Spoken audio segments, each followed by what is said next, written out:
Bwana, kama bado haujasubscribe channel yako ya Habari Kwanza, fanya hivyo sasa hivi. Bonyeza alama ya kusubscribe hapo, kisha weka on alama ya kengele ili kuweza kuwa wa kwanza kupata habari kila ambapo zinatufikia.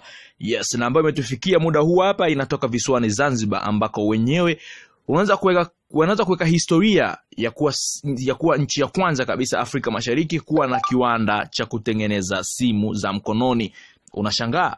Usishangae bwana. Sasa kiwanda hicho kitakachoanzishwa hivi karibuni na kampuni ya UNI kutoka Korea Kusini kitaanza kwa kuunganisha vifaa vya simu na kisha baada ya miaka 4 kuanza kutengeneza simu za mkononi.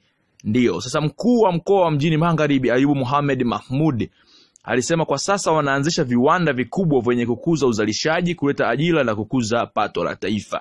Sasa mkuu huyo alisema kwamba wiki 2 zilizopita wamesaini makubaliano na kiwanda cha simu za mkononi na tayari wawekezaji hao wamepewa eneo katika eneo la viwanda vidogo. Namnukuu hapa, anasema kwa sasa wanamaliza taratibu namnukuu hapo kumradhi, anasema kwa sasa wanamalizia taratibu na wamesema katika miezi 2 hadi 3 watakuwa wameanza kazi ya kuunganisha simu kutoka Korea Kusini.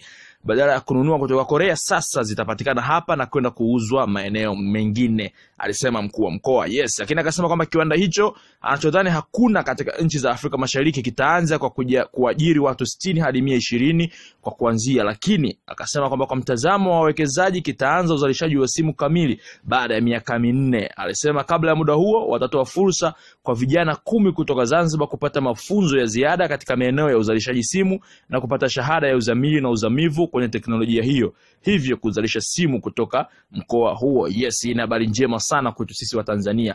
Yes, lazima tuone fahari bwana. Utajisikia vipi baada ya miaka 5, miaka 6 uko mbele unatumia simu ambayo imetengenezwa na Watanzania? Unaishi utaiamini? Fanya kuweka comment yako hapo chini, lakini pia usisite kushare habari hii kwa ndugu na majamaa na marafiki wengine ili waweze kuipata na kuifahamu. Endelea kukaa karibu na channel yako ya Habari Kwanza kwa habari hizi na nyingine nyingi zote. Ciao.